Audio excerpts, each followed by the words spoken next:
Shalom à tous, on reprend le Chok Emouna. On est, Baruch Hashem, le 3 Shevat pour ceux qui sont dans le cycle annuel. Et donc, on reprend tout de suite avec le journal de la foi. En Teva, il n'y a pas de nature. Et ça, c'est ce qu'on, le Rav dit, c'est ce qu'on veut renforcer ici, tous les malades. On veut leur donner un grand renforcement ici. Sache qu'il n'y a pas de nature du tout. Celui qui veut aller véritablement dans le chemin de la Tfila, de la Tchouva, il verra des miracles dévoilés de ses propres yeux. Lorsque le Créateur, il veut guérir une personne, alors il n'a besoin d'aucune aide pour cela. Donc c'est marqué dans l'écouté Moharan, Torah 62, que l'essentiel de l'erreur de tous ceux qui restent éloignés de la Emouna en Akadosh Baruch Hu, l'essentiel de l'erreur de tous ceux qui restent éloignés de la Emouna en Akadosh Baruch Hu, c'est parce qu'en réalité, ils voient quoi, ils se concentrent sur quoi? Ils se concentrent sur la conduite du monde qui passe par les astres et toute la conduite naturelle des choses. C'est pourquoi ils tombent dans des grandes erreurs, chacun en fonction de son erreur. Il y en a qui vont penser que tout ce qui se passe est la nature. Comme ils voient qu'il y a des astres, qu'ils voient qu'il y a des lois naturelles, etc., ils pensent que tout ça se passe après la nature. Le monde, il se comporte tout seul, il vit tout seul.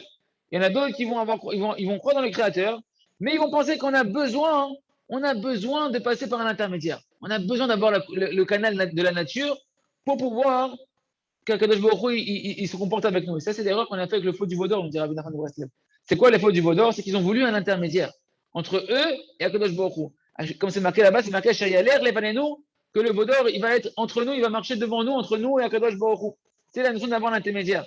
Et toutes ces erreurs-là, en réalité, il dit le Rav, il y en a beaucoup qui tombent et qui font des intermédiaires, des moyens qu'Akadosh Baruch Hu il a mis sur terre, ils en font ça de l'essentiel, ils font ça l'essentiel, ils font un intermédiaire entre eux et Akadosh Baruch Hu. Par exemple, au niveau de la Parnassa, d'accord? Au niveau de la Parnassa, une personne, ils vont penser que le métier, c'est ça l'essentiel. Qu'Akadosh Baruch Hu, sans le métier, il ne peut pas donner l'argent. Et donc, ils ont fait du moyen de la Parnassa la chose essentielle, que sans ce moyen de Parnassa-là, il ne peut pas te donner Akadosh Baruch Hu la Parnassa. Ou bien, et ça, c'est notre sujet à nous, pour le lien de la guérison, le lien de la santé. Ils vont penser que les médicaments, que les vaccins, etc., c'est ça l'essentiel. Ils ont oublié que Chad Shalom qui est lourd, Kadosh Baruch Hu, sans ces médicaments-là, sans ces vaccins-là, non, Kadosh Baruch Hu, c'est impossible qu'il te guérisse, Chad Shalom. Et la chose, elle n'est pas du tout comme ça. Parce que Kadosh Baruch Hu, c'est lui la cause de toutes les causes. Si tu dis qu'il y a un système cause et effet, que par la parnassa, il y a un effet que tu as de la parnassa, que par la cause du médicament, tu as le remède, sache que la cause de toutes les causes et effets, c'est Kadosh Baruch Hu qui est élevé au-dessus de tout, et il a besoin d'aucune cause en réalité à Kadosh Baruch Hu. Et quand nous, maintenant, on va passer par utiliser un moyen, comme un médicament, comme une parnassa, etc., il faut se renforcer dans la foi en Hachem Itbara, que lui et lui seul, c'est lui la cause de toutes les causes, et que Kadosh Baruch Hu, en fait, il a besoin de rien, ni pour te guérir, ni pour t'amener ta parnassa. On continuera avec Massa Hachem demain, on continue avec le Sefer, le jardin des louanges. Revenir à la Emouna. Écoutez bien, mes amis, c'est un grand yesod de toute la Hidbo des 12 qu'on va voir ici. Un homme qui veut avoir une foi, mamage, que tout est pour le bien, etc., eh bien, il faut qu'il ait au moins tous les jours une heure où il parle avec Kadosh Baruch Hu. Et dans cette heure-là, là-bas, il va s'habituer à remercier sur tout ce qui lui arrive, sur les choses qui sont bonnes, bien évidemment, et sur ce qui lui est difficile dans sa vie. Et au contraire, s'il y a un point dans sa journée qui repasse dans sa Hidbo des doutes, où il voit là-bas que c'est très difficile pour lui de le vivre avec Emouna, alors il doit s'arrêter sur ce point-là, comme on l'a vu plusieurs fois, et il doit remercier encore et encore sur ce point-là. Et le Rav dit c'est une chose claire qui a déjà été mise à l'épreuve pour n'importe quel problème. Si jamais tu te mets à multiplier, à allonger les remerciements sur un problème, tu verras des miracles. Et le Rav nous dit, avoir une heure, c'est le minimum pour qu'un homme il ait le temps de méditer et de pouvoir véritablement commencer à remercier Akadosh Baruch Hu. Sans ça, véritablement, l'homme, il n'a même pas en réalité le début de l'ustensile, de l'outil qui lui permet de capter le réceptacle de recevoir la lumière de la Emouna. C'est pourquoi un homme, n'importe qui, un homme ou une femme, qui soit âgé ou jeune, il ne doit pas passer un jour sans faire une aide des doutes. Et bon, prochain, nous, on étudie le Sefer à travers Champs et Forêts qu'on va voir après, qui véritablement nous apprend, mal de manière dans les détails, comment on pourra faire cette perte des doutes. Ça, je nous dis le Rav en tout cas, que la chose elle est comme ça. Pour pouvoir marcher avec la Emouna et vivre la foi véritablement dans sa vie, il faut avoir minimum une heure d'une des doutes tous les jours. Parce qu'en réalité, chacun d'entre nous, on a toute la journée plein d'épreuves. Chaque seconde, c'est une nouvelle épreuve de foi, une nouvelle épreuve de Emouna. Et même si tu as déjà entendu des heures de paroles de Emouna, malgré tout, son intellect, à chacun d'entre nous, l'intelligence de chacun d'entre nous, elle s'embrouille avec les événements de la journée, tac, tac, tac. Et on perd notre Emouna. On chute de notre foi qu'on avait acquis dans le passé.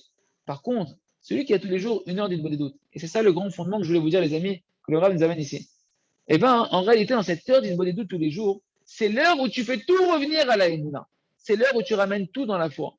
Peu importe ce qui s'est passé dans la journée, qui s'est écoulé entre ton heure d'Inbodedut d'hier à cette heure d'Inbodedut d'aujourd'hui, eh bien là-bas, grâce à ton Inbodedut, tu peux tout faire revenir à la Emouna, tout ramener dans la foi. Parce que c'est ça le but essentiel de cette heure d'Inbodedut. C'est de revenir à la foi, de nettoyer la journée qui est passée, de la ramener la journée qui est passée dans les lunettes de la foi, dans le monde de la Emouna, de revenir à être heureux de son sort, heureux de tout ce qui s'est passé dans sa journée, et de pouvoir mériter de remercier véritablement Hachem d'un cœur entier sur tout ce qui s'est passé. Parce qu'en réalité, tout ce qu'un homme en réalité, il étudie, même tu as beau étudier le Chok Emouna, comme on est en train de le faire maintenant, étudier les livres de Emouna, c'est sûr que ça va t'influencer positivement. C'est sûr que ça va influencer ta Emouna. Mais pour voir un véritable changement, mâche, dans la Emouna à l'intérieur de toi-même, il faut multiplier les prières dans ta propre langue et de demander à Kadosh Baruch Hu de pouvoir, de mériter d'accomplir ce que tu as étudié. Et en particulier, multiplier les prières sur la Emouna, de demander qu'il plutôt Hachem beaucoup la Emouna. Parce que c'est des choses, la Emouna, à la fois qui dépendent du cœur. Et tout ce qui dépend du cœur, eh ben, ça dépend de la prière. Pour pouvoir faire rentrer les choses dans le cœur, il faut de la prière. Nous, on apprend ça. Rami nous ont dit, c'est quoi le travail du cœur? C'est quoi, comment tu travailles tout ce qui dépend du cœur? C'est la tfila. Tu veux travailler et faire rentrer les choses dans ton cœur, il va falloir que tu utilises la prière. C'est ça l'outil qui permet d'ouvrir le cœur et faire rentrer les connaissances dans le cœur. Le principe général qui ressort ici, c'est que quand tu vas faire ton niveau des doutes, eh ben, tu dois ramener tout dans la Emouna. Tu vas ramener toute la journée qui est passée à la Emouna. Comment tu vas faire ça? Tout ce que tu n'as pas mérité dans la journée, en réalité, de vivre avec Hachem, d'accord? Que là-bas, tu as vécu ça tout seul, sans mettre Hachem, qui était l'organisateur de ces événements-là. Et bien maintenant, tu vas le raconter à Kadosh Baruch Hu, et tu vas tout raconter ce qui s'est passé, et tu vas mettre tous les détails, tu vas les corriger au regard de la Emouna. C'est-à-dire quoi? Chaque bonne chose que tu as mérité de faire dans la journée, ou des bonnes choses que tu as reçues, qu'on t'a donné, qu'Hachem t'a donné des réussites matérielles, etc., ou spirituelles, et bien comment tu le ramènes dans la Emouna? En remerciant dessus. Merci à Kadosh Baruch Hu que tu m'as donné ça, que tu m'as fait réussir ici. En ayant la foi que ce bien que tu as reçu et que tu as vécu, eh bien, il vient d'Akadosh Baruch Hu. Là, tu as été metaken, tu as ramené le bien que tu as reçu dans ta journée, dans la Emouna. Et pour toutes les choses mauvaises qui te sont arrivées, ce que toi tu as appelé mauvaises, ce que toi tu as interprété comme mauvaises, qui te sont arrivées dans la journée, eh bien, ça aussi, tu vas le ramener dans la Emouna, dans ton ordre des doutes, en parlant à Akadosh Baruch Hu, et en prenant conscience que toutes les mauvaises choses qui te sont arrivées, elles sont arrivées essentiellement parce que tu as oublié Hachem. Et tu as oublié que tout provient de la main d'Akadosh Baruch Hu et que tu n'as pas prié pour recevoir l'aide d'Hachem dans les endroits où tu as eu des échecs ou des difficultés dans ta journée. D'où sont tes échecs? Du fait que tu as oublié Hachem là-bas et que tu n'as pas prié Akadosh Baruch Hu là-bas.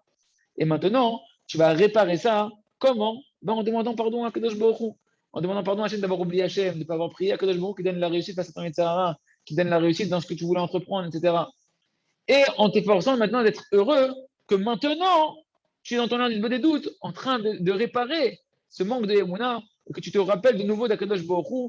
Donc non seulement tu fais tes chouvas sur le fait que tu as oublié Hachem, et maintenant tu te réjouis que tu te rappelles d'Akadosh Baruch Hu. Ça, c'est comme ça que tu répares les mauvaises choses dans ton âme des doutes. Et le Rav dit, faut être concret, les amis.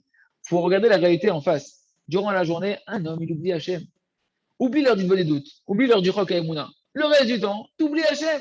À chaque fois que tu réussis, tu penses que j'ai réussi quelque chose, je suis extraordinaire. Tu as pensé à toi, tu n'as pas pensé à Hachem. Quand tu as raté, tu te culpabilises, ou bien tu tombes dans la tristesse. Quand ça ne va pas, tu te culpabilises, tu t'en veux, tu n'es pas bien, tu es triste. Dès que tu as des souffrances, tu te culpabilises à toi ou tu culpabilises une autre personne, tu dis c'est à cause de lui, c'est à cause d'un tel. Tu culpabilises ta femme, tu culpabilises ta belle-mère. Mais Kitsu, toute la journée, tu vis sans la Emouna en réalité. Par contre, cette heure d'Idbo des doutes, où là, tu vas tout raconter à Kadosh Baruch Hu, elle permet de ramener toute ta journée dans la foi et de réparer en fait toute ta journée. Et si un homme il multiplie la Idbo des doutes, qui fait tous les jours une heure d'Idbo des doutes, avec le temps, eh ben, il méritera qu'au moment même des épreuves de Emouna qu'il va traverser dans la journée, quand il va avoir des réussites, quand il va avoir des échecs, des joies, des souffrances, etc., il pourra, grâce à l'entraînement, vivre la Emouna et à la Makom, sur le moment, adoucir toutes les rigueurs et tout réparer, tout de suite dire comme ça Hachem il veut, tout ce qui fait Hachem c'est pour mon bien, merci à Kadosh Baruch Hu, ou bien prier s'il a besoin de prier, etc., de pouvoir faire ça même en dehors de la Idbo des doutes. Mais ça va s'acquérir avec les années d'Idbo des doutes, à force de faire une heure, comme ça qu'on devient la capacité de pouvoir réagir dans la journée même avec la Emouna. Mais au début, un homme, il n'arrivera pas à faire ça. Au début de son aventure dans la Idbo des doutes, il n'arrivera pas à faire ça dans la journée. De vivre le moment présent, chaque moment présent avec la Emouna. C'est pourquoi l'heure de l'Idbo des doutes, elle va lui servir à réparer tout ce qu'il a endommagé au niveau de la Emouna dans sa journée, qu'au moins dans cette heure-là, hein, il va vivre la Emouna.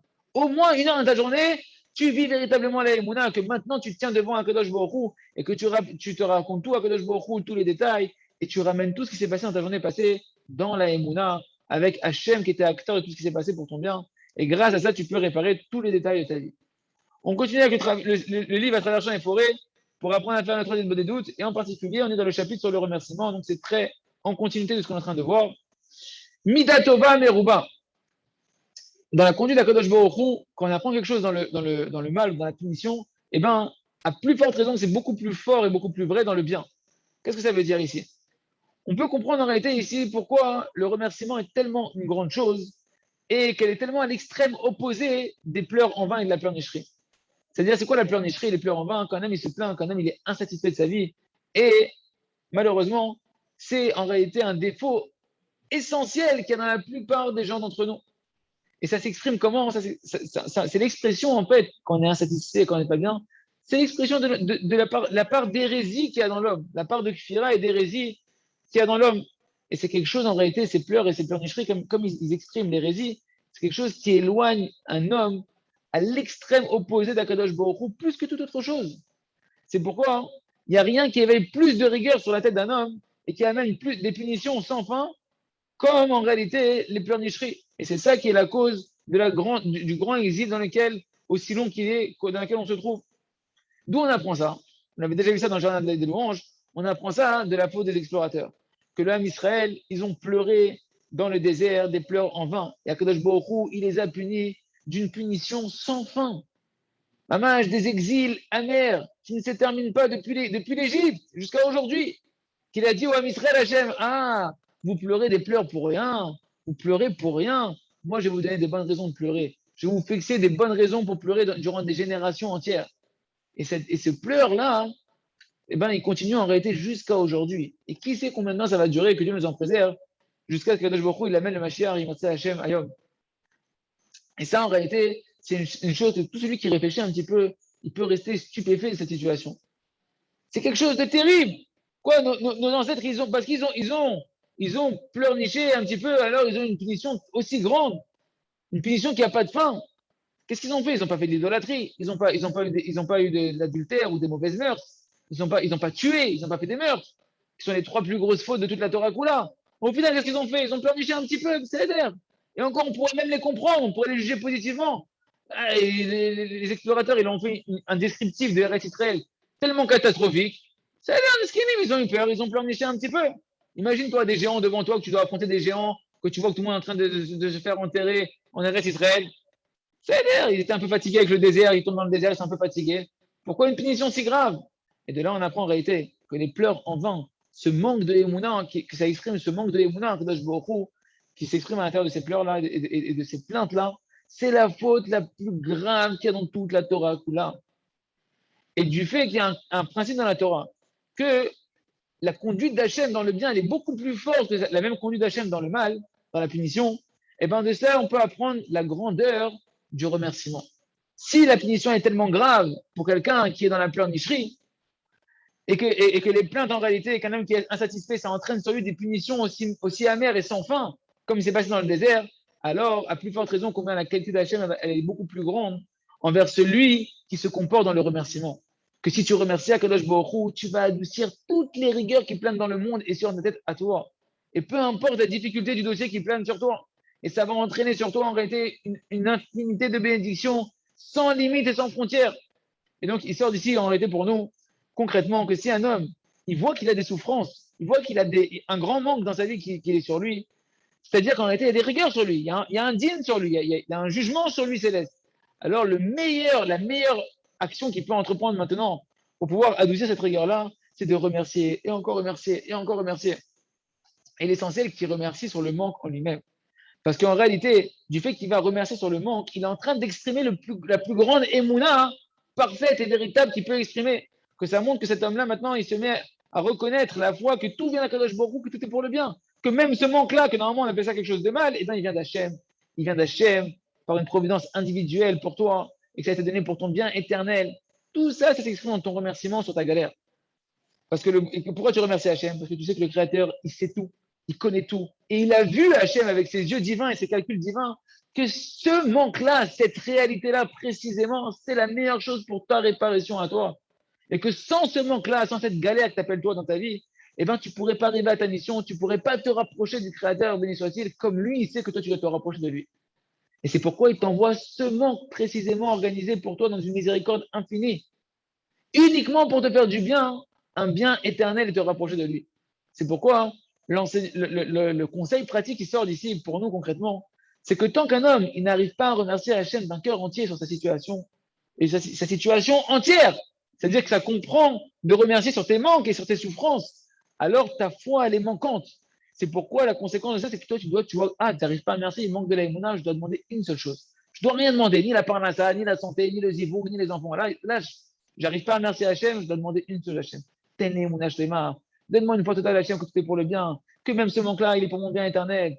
Et tu dois faire très attention également de ne pas te tomber maintenant dans la pleurnicherie de dire, ouais, t'as vu, j'arrive pas à remercier, c'est que j'ai pas des mounas, je suis un vaurien, j'ai pas des mounas. Non, tu dois avoir foi que même le fait que tu n'arrives pas à remercier et que tu manques de émouna, ce manque de émouna en réalité, il vient d'Akadosh Baruch Hu pour ton bien, afin de t'inviter à prier et à désirer et à demander la émouna et à la recevoir par la prière. Que même la émouna, tu puisses la recevoir d'Akadosh Baruch Hu avec la conscience que par la prière, tu as reçu la émouna. Oh, donc chez Iskel et Odo, des fois, l'accord, l'école personnelle, elle méritera de remercier surtout, alors elle pourra véritablement progresser dans les situations de sa vie. On continue avec le jardin de la sagesse. Shiur be Rabbi Nathan, un cours de Rabbi Nathan. Voilà dans les halachot du lait et de la viande, dans l'écoute halachot, halachat dalet. Rabbi Nathan nous fait un résumé extraordinaire sur tout ce qu'on a vu précédemment dans le jardin de la sagesse, sur le secret du renouveau. Il nous dit que c'est un grand principe qu'un homme, il doit constater. Ça, c'est les paroles de Rabbi Nathan. Le Rav, il a juste fait copier-coller. C'est un grand principe qu'un homme, il doit constamment faire un nouveau départ. Tout le temps faire un nouveau départ. Comme Rabbeinu nous a mis en garde sur cela une infinité de fois. Comme c'est marqué dans plein d'endroits, des chiffres Rabbeinu, à plein d'endroits. Et comme c'est marqué à propos de ses propres louanges sur lui-même, dans les chiffres Haran, à propos de l'histoire de Rabbi Nachman, quand on raconte l'histoire de Rabbi Nachman, que lui-même, il a mérité tout ce qu'il a mérité, tous ces niveaux extraordinaires à Benoît Kadosh, par le fait qu'il faisait constamment un nouveau départ et qu'il ne se déprimait jamais, il ne se laissait jamais abattre dans sa tête. Peu importe ce qu'il traversait, il ne se laissait pas abattre. Et même s'il fallait dans une même journée, il faisait plusieurs nouveaux départs. Comme c'est marqué dans les paroles de nos sages, Asher Anochim et Tzavecha Ayom, tous les jours on dit dans le Kriyat Shema, que comme tu m'as ordonné tes mitzvot aujourd'hui, Hachem. Et Rachid nous dit c'est quoi? Que chaque jour, les mitzvot d'Hachem, elles doivent être à tes yeux comme nouvelles. Comme si c'est la première fois que tu mettais de filines, la première fois que tu fais une diarrhée. Comme c'est marqué, Ayom Yetaleam dans la Torah. Aujourd'hui, tu es devenu un peuple. Et Chachamim, Rachid ramène les paroles de Chazal, que tu dois avoir l'impression qu'aujourd'hui, tu es devenu le peuple d'Hachem, qu'aujourd'hui, tu es rentré dans l'alliance d'Hachem. C'est la première fois qu'on fait le Chok Haïmouna, Toda Lecha Hachem. Merci Hachem que c'est la première fois qu'on a la Yeshiva de Roshel Chesed, Toda Lecha Hachem. Comme si c'est la première fois. Qui peut émettre, il dira bien, car en vérité, écoutez bien ce qu'il dira bien, si un homme il est sincère et qu'il se regarde sincèrement, il verra que tous les embrouillements et toutes les chutes et toutes les descentes et toutes les faiblesses d'esprit qu'il peut avoir, d'où ça démarre? C'est parce qu'à chaque fois tu multiplies les pensées de regarder le passé et de penser à ton futur, à ton présent et à ton futur par rapport à ce que tu as vu dans le passé. Et tu tires des conclusions dépressives de ton passé sur ton présent et ton futur. Et que tu te considères au final, tu vas te retrouver comme un vieillard à tes propres yeux, que tu te dis en fait à tes propres yeux, regarde, ça y est, je suis un vieux, je me suis tellement habitué dans mes actions que maintenant je ne peux plus changer mon chemin, je ne peux plus changer. Parce qu'il sait que lui est tellement loin de la vérité et du droit chemin qu'il a l'impression que ça y est, maintenant il a perdu l'espoir de pouvoir se rapprocher véritablement de Kadosh Baruch Hu. Et même le peu de mitzvot qu'il aurait pu faire, ou bien qu'il a compris encore, il est fait comme des mitzvot que les gens ils sont habitués, comme de la routine, sans aucun éveil, sans aucune ferveur. Tout ça à cause de quoi? À cause de la vieillesse qui a sauté sur lui, parce qu'il se voit comme un vieux à lui-même, parce qu'il ne sait pas faire de nouveaux départs. Et ça, le Rabbi nous dit, ça endommage énormément, énormément le Shabbat chacun d'entre nous. Comme il a insisté, Rabbi Nachman de rester sur ça énormément, que c'est interdit d'être vieux. Il n'y a pas de racine vieux, il n'y a pas de sadique qui est vieux. Les tzadikim, ils sont toujours de plus en plus jeunes, les chassim, ils sont toujours de plus en plus jeunes, ils rassonnent, Shinsuke, de rajeunir de jour en jour en faisant de nouveaux départs. On conclut avec le Sefer Or-Hadash. Baruch Hashem, on commence le 6e chapitre du Sefer Or-Hadash, et c'est ce fameux chapitre qui s'appelle Or-Hadash Atzion Taïr, une nouvelle lumière va éclairer sur Sion. C'est le chapitre essentiel de ce livre-là. Shlemut avodat haratzon, la perfection du travail de la volonté. Donc là, on s'occupe ici, comme on a compris, du travail de la volonté, qui est la force de pouvoir faire des véritables changements, pour pouvoir sincèrement se rapprocher d'Akadosh Baruch Hu, comme on a expliqué jusqu'à présent. Que le travail de la volonté, c'est quoi? C'est de travailler à travers la prière de manière assidue et longuement tous les jours, de manière entêtée, jour après jour. On va prier ça et on va travailler sa volonté sur le même sujet jusqu'à avoir des véritables changements dans notre nature et dans notre vie. Et ce chapitre-là qu'on va voir maintenant, c'est un nouveau chapitre dans le travail de la volonté et c'est un nouvel éclairage mamash dans le service divin en général, une grande lumière qui provient de la bonté d'Akadosh Baruch Hu. Ce chapitre-là, c'est un chapitre qui est très concret. C'est un chapitre de conseils concrets à mettre en pratique. Mais avant d'arriver à la partie concrète de ce chapitre-là, il va falloir qu'on fasse très attention, prêter attention à plusieurs principes généraux, plusieurs fondements importants sur lesquels on va, pierre après pierre, construire le mode d'emploi pratique de cette manière de travailler sa volonté. Et celui qui va maintenant, qui veut prendre simplement le côté pratique de ce qu'on va dire dans ce chapitre-là, sans intérioriser les fondements de la émouna et de la volonté qu'on va écrire ici, alors il dira, sache que tu vas faire en réalité, tu vas mettre en pratique de la même manière qu'un singe qui veut imiter un homme, et ben ça va ressembler à ton travail de la volonté. Alors, les amis, tu peux faire ce qui est marqué dans le bouquin, si ça ne marche pas, parce que en fait, tu es comme un singe. Tu fais comme le singe, on t'a dit de faire ça, le singe est comme le perroquet. Le Rav dit comprends bien les principes qui se cachent derrière au niveau de la émouna, du travail de la volonté, parce que sans ça, tu vas faire imiter ce qui est marqué dans le livre comme un singe, et tu verras pas les résultats escomptés. Parce qu'ici, on ne parle pas de faire un travail de singe, comme quand le Rav dit dire merci, c'est pas dire merci, merci, merci, merci. C'est un travail profond, très, très, très profond, qui est le maximum de travailler sa volonté. Que c'est la volonté, c'est l'endroit le plus profond d'un homme. C'est pourquoi ici, c'est pas un chapitre de lecture que tu peux lire comme ça rapidement sur les pions d'éventail. C'est un chapitre qui demande de manger et de mettre beaucoup, beaucoup d'attention et de beaucoup travailler pour comprendre les principes fondamentaux qui sont ici, les intérioriser véritablement, de pouvoir intérioriser ces fondements de la volonté de la Emouna et de pouvoir faire notre demi-heure dans la Hidbodedou, de travailler notre volonté et de voir des véritables changements. Chazak, Benit Chazek.